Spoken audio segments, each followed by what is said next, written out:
કંટોલાનું શાક બનાવવાની રીત, તો વિડીયોમાં બન્યા રહેજો। તો આપણે મૂકી દીધું છે તેલ ગરમ થાય એટલા માટે ચૂલા પર મૂકી દીધું છે। પછી નાખવાની છે વઘાણી।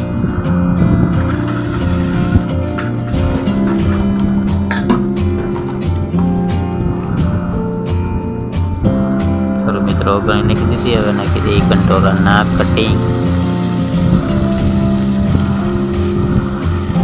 તો સારી રીતે તેલમાં ચડવવાના છે। પછી તેમાં મરચું હળદર ને એવું નાખશે। મીઠું નાખી દીધું છે, સ્વાદ અનુસાર મીઠું નાખ્યું। હળદર નાખી દીધી થોડીક। હવે સારી રીતે મિક્સ કરી અને તેલમાં ચડવા દેવાનું છે, જેથી કરીને કંટોલાનું શાક એકદમ ટેસ્ટી બને અને સારી રીતે ચડી જાય। તો વિડીયોમાં બન્યા રહેજો।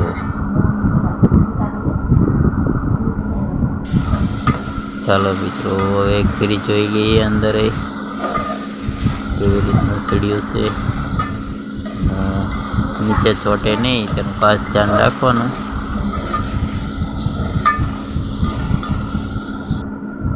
તો હવે તેમાં નાખી દઈએ આદુ, મરચાં અને લસણ, જે આપણે ખાંડીને કમ્પ્લીટ કર્યું હતું તે અંદર મિક્સ કરી દેવાનું છે। સારી રીતે હલાવી અને એકદમ સરસ રીતે ભળી જાય એ માટે સતત હલાવતા રહેવાનું છે।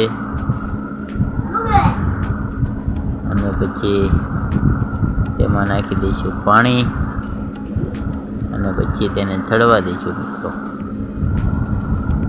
સારી રીતે ચડી જાય પછી તેમાં મિત્રો ગાંઠિયા નાખવાના છે। તો વિડીયોમાં કન્ટિન્યુ બન્યા રહેજો।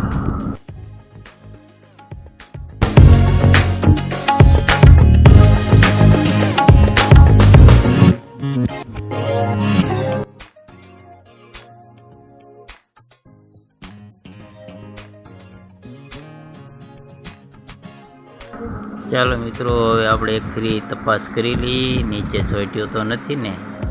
તો સારી રીતે મિક્સ થઈ જાય, ચડી જાય પછી તેમાં ગાંઠિયા ભેળવવાના છે।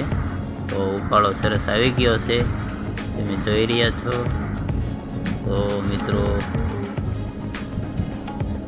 આ રીતનું હલાવી નાખવાનું, એ નીચે ચોંટે પણ નહીં અને સરસ એવો સ્વાદ આવે।